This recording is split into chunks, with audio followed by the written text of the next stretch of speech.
Hello guys! Dito naman tayo para mag-connect ng dalawang intercom, Gear-Elec Shark Pro at Gear-Elec GX8.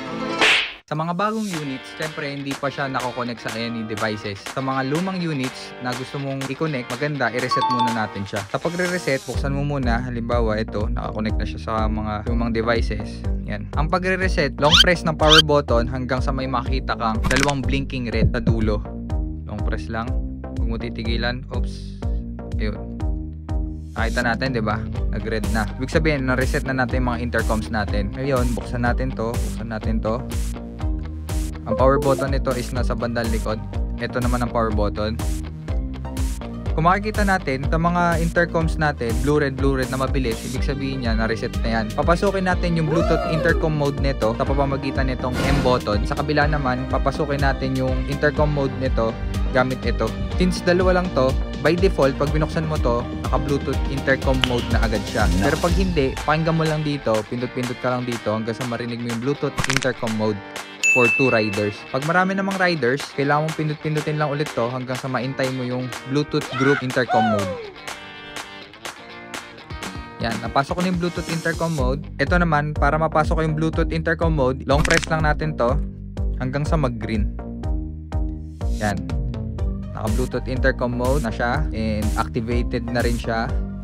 Ito, press natin yung long press, 'di ba? Nasa Bluetooth intercom mode na tayo.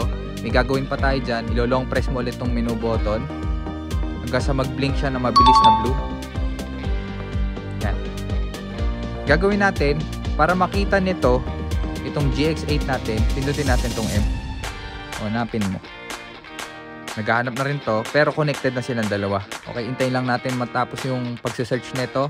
Pag bumalik na siya ng mabagal na blue, tapos na siya sa paghahanap kasi wala na siya makita sa paligid natin, 'di ba? Pwede mo rin naman patayin, pindutin mo lang yung letter itong button na to.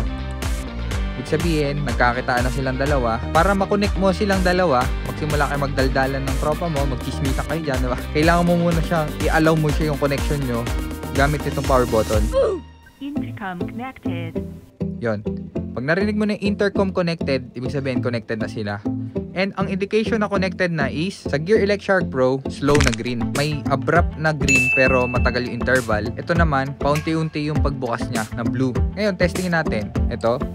Ayan, naririnig ko dito sa helmet ko na to. And recorded naman dito yan sa ating camera. And then sa kabila naman, try natin.